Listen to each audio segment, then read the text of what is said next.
What's going on, everybody? JR from JR's Cars, and in this video I'm going to show you how to change the belt tensioner and the serpentine belt, and we're also going to check the timing belt on this 2008 Honda Odyssey because I don't see any stickers on this to show me that the timing belt's been done, and it's got 142,000 miles on it. So if it wasn't done, it's a ticking time bomb. So stick around and I'll show you how to get this done.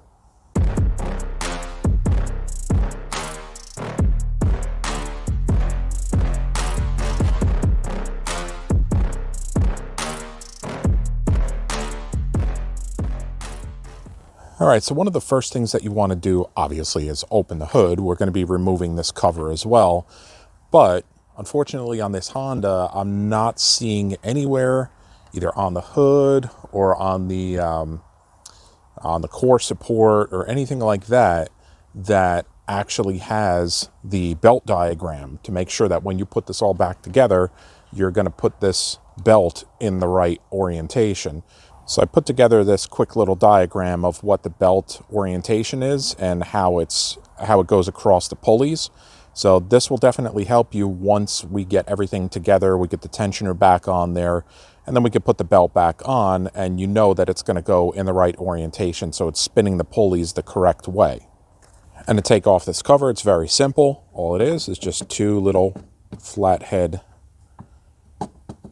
screws here. You just turn them 90 degrees, and then under in here there's two little nipples that go into the upper intake, which hold it into place too. So you just pull it up and don't lose this. I'm gonna have to glue that back on there now.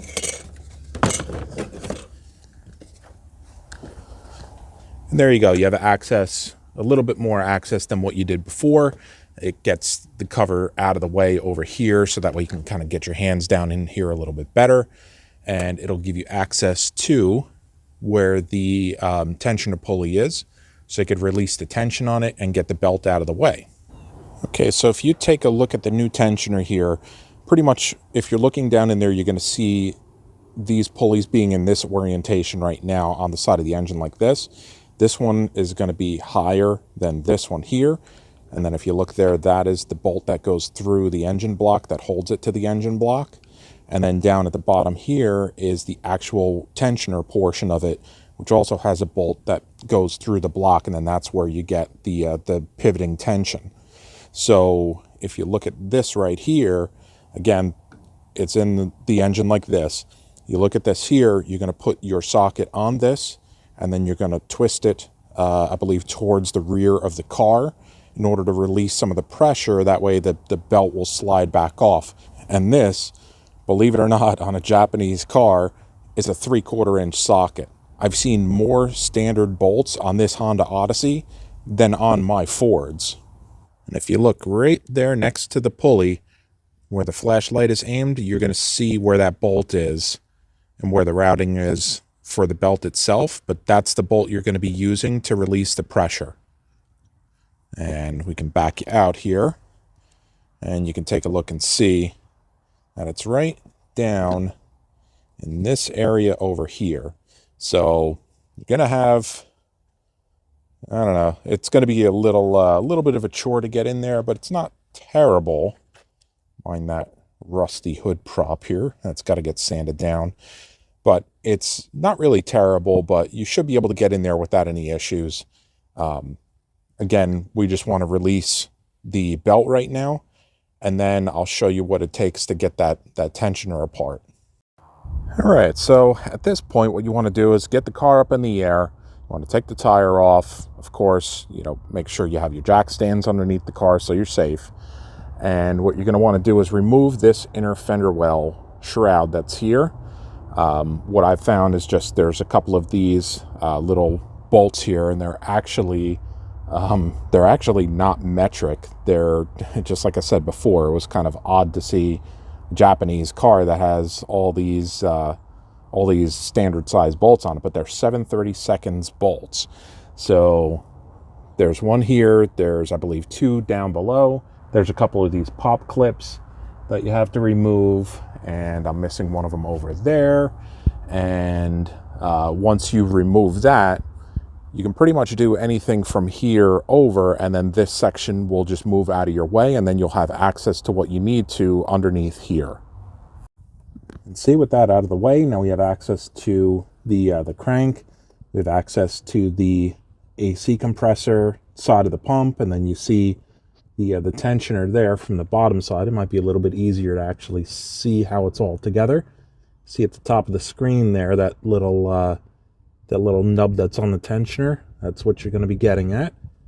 And then this here is the tensioner itself. And there's that through bolt that's going into the block that we'll have to remove too.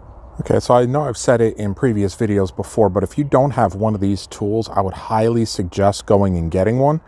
Basically, it's a belt removal tool. It's typically straight. I ended up bending it this way because with my Pontiac Touring, all the videos that I did on that, and with the Ford Edge that I have, all the videos that I have on that as well, when I was taking the belt off, I really needed to bend it this way just to get it in an area where it had enough leverage to pull the belt itself off. But it's a very useful tool. A lot of them are just going to use this end here, but they have socket ends, and they also have the wrench ends too on them as well. And honestly, for what it was, I think it was somewhere around like 20 bucks or something like that. It was dirt cheap. It's going to help you a lot and keep you from busting your knuckles on this. So I'm going to use this. I'll show you how the belt comes off, and then we'll get this squared away. All right, so we'll get our tool down in there.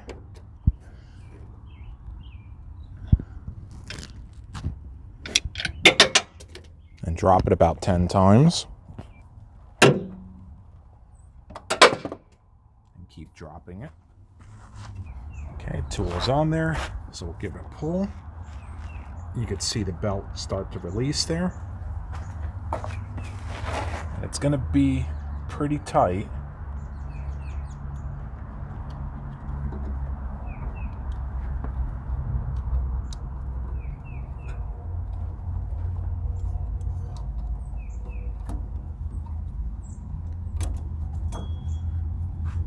Right, that's it.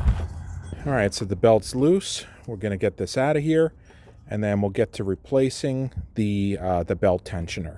Okay, so I'm trying to keep it family friendly here, so you really didn't want to hear the words that were coming out of my mouth when I was trying to get that bolt out of there.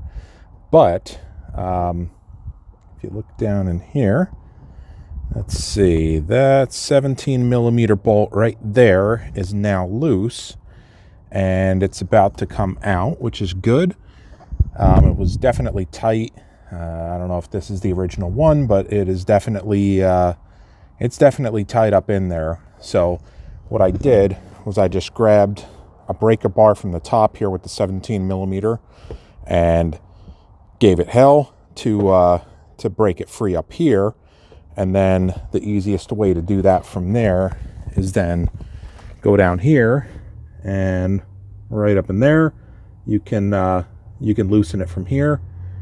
And then I also now have that bolt loose, so at this point I should be able to just get this tensioner right out.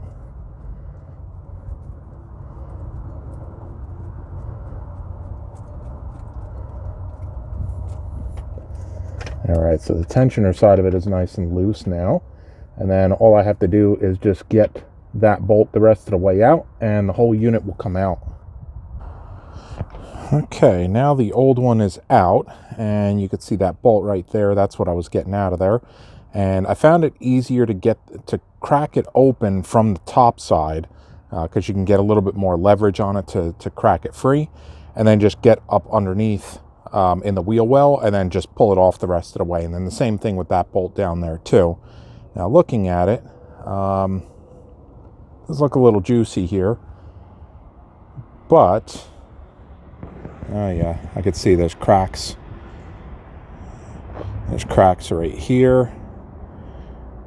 So it was definitely in need of replacement. Yeah, see, look, I can't even do that with the other one. So the bearings themselves don't really sound bad. They don't feel like they have any excessive play. I mean, obviously this one is loose here, but The pulleys themselves have a really good ridge to them, and you can see how it's all like just doesn't look good here. It's all pitted. So it was about time. This may be an OE unit. Wonder if we could see. Let's see. Slovakia is the origin, the country of origin here. So it's about time. I mean, like I said, if it's an original one, it's got 142,000 miles on it. It's time to replace it anyway. But my biggest concern is that timing belt. And so if you take a look in here, you can see that, I mean, that's just an OE sticker. That's just the number on the cover itself. There's this upper cover, and then there's an upper cover in the back too. You could see how it looks. But I wasn't able to get to this with the serpentine belt on because it was actually blocking some of the bolts that are here. So I think there's 1, 2, 3 bolts to get this top cover off. So I'm going to get the top cover off, and I want to inspect what the belt looks like, because like I said, I don't see any stickers anywhere in this car that shows me that the timing belt was done. And I'm getting a little concerned with that, especially at the mileage. So let's take this cover off and take a look and see what that belt looks like. Okay, so I stand corrected. There's 5 bolts that you have to take out of this tiny little cover here. So let's take this off and take a look and see what we're gonna find. What do you think? Was the belt changed and there's just no stickers on the car at all? Or is it the original? What do you think? Drop them comments down below. And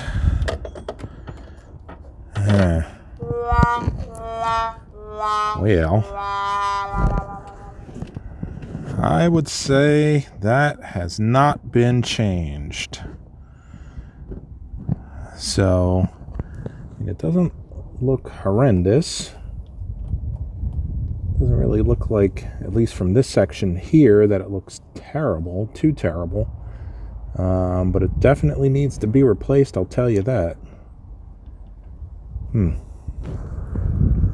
Alright, well, I guess we're going to save that for another video, because I have to order some parts, and we're going to get that done too. So back to the task at hand, at least for this video. We're going to go back in. We're going to get the tensioner back in. This bolt here is going to go through the engine. And let's see if I can get you down in there so you can kind of see and get you some light on the subject. Down in there, right in the center of your screen, there is where that bolt is going to go through. Now, I had a little bit of a hard time getting it to fish through because there is a metal hose right there. You see that metal line right there that goes in for the air conditioning? That got in the way of the wrench as I was taking it out. So what I had to do was try to get the bolt as far as I could out by the wrench, and then by the ratchet, and then just grab a 17mm wrench to get it the rest of the way out, which worked fine. It was okay. But now we got to feed it back up in there. And when we feed it back up in there, we'll put the bolt in, and then we'll go back down below, and then we'll put the bolt in the tensioner, and we'll tighten this all back down. And one thing you don't want to forget is there is this lock washer that's on there too. You thread it, you put it on there, and then what it'll do is it'll keep that bolt in place as you're putting everything back together. It'll do that, and then it'll act kind of like a lock washer when you tighten it all back down. It's going to keep this in place too, so don't forget that washer. I'm going to feed it up from below. That's the best way of doing it. So let's see if you can watch as I'm feeding it in.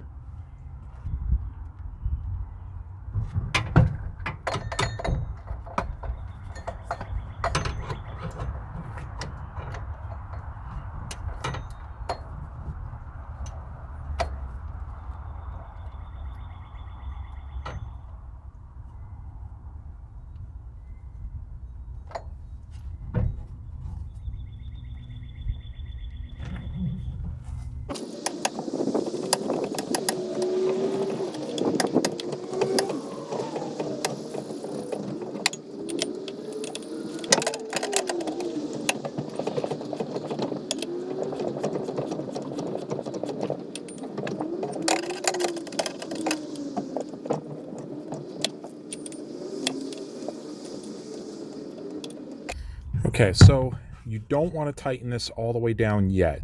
You want to make sure that you tighten it down just enough.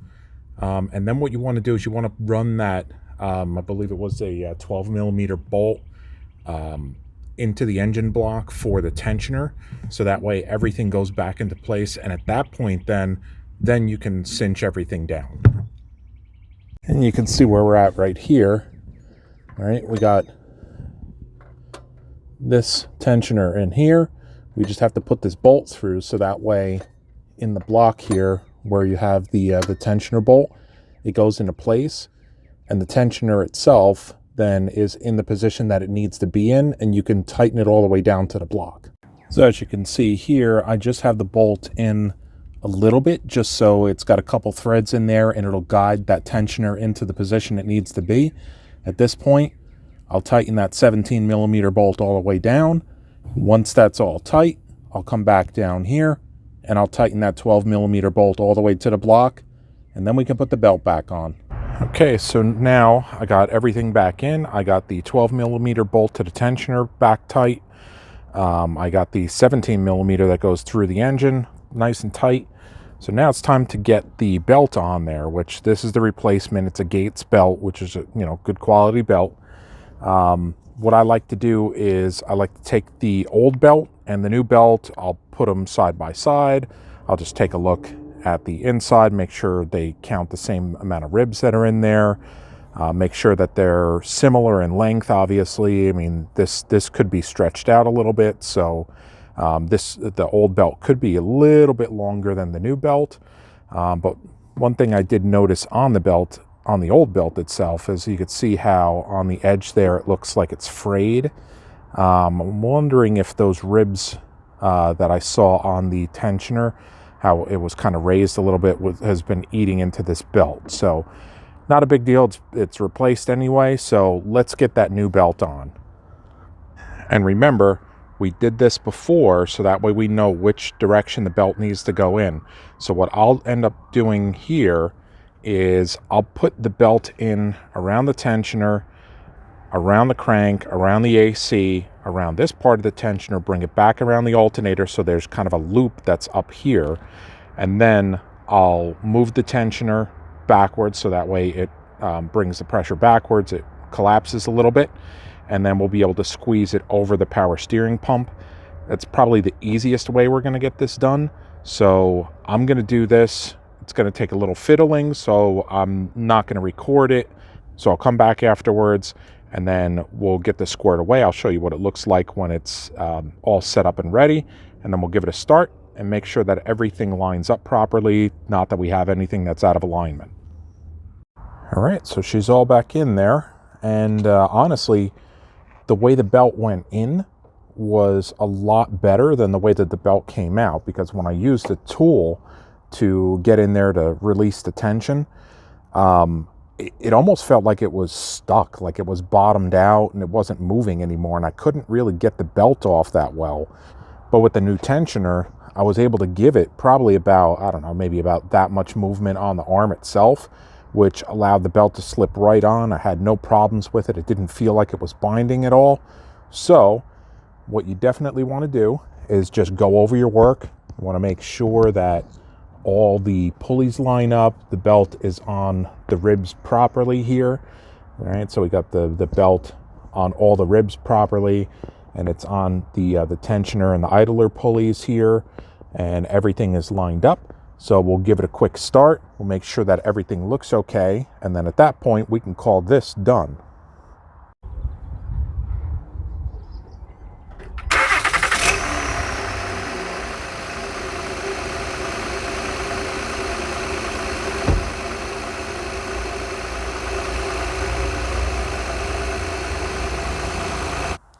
And there you have it. That's how you change the serpentine belt and the tensioner on a 2008 Honda Odyssey. Now this process will also work for any other Honda or Acura vehicles that have this 3.5 liter V6. Hands might just get a little bit more bloody because it's a little bit more confined in the smaller cars. So at this point, what I need to do is I need to run to the parts store to buy some more of those little pop clips that I showed you, because there's a couple of them that are missing. and I broke a few of them on the way out. So time to get a couple more of them. So we'll get that together, put the fender liner back in, put the tire back on, get it back on the ground, and we're good to go. And if you're not already, consider subscribing to the channel, because as I showed you, this definitely needs a timing belt, because at 142,000 miles, this thing is on borrowed time, and it doesn't look like that timing belt has ever been changed before. Being that this is my daily driver, I need this to be as reliable as possible, and I'm not willing to take a chance on that. So there is definitely going to be another video coming out very soon on getting that timing belt done. So if you like this content, do me a favor, smash that like button, drop your comments down below, tell me what your thoughts are. And like I said before, if you're not subscribed to the channel, consider subscribing, because I'm not only working on this, I have my my Ford Escape that I still have to do a ownership review video on. There is some work to do on that as well. I still have my Ford Edge, and of course, my recent videos. I've had my 1969 Mercury Monterey that I'm doing a lot of work on too. So I have plenty of stuff coming for you. I hope everybody's staying safe, happy motoring, and I'll catch you in the next video.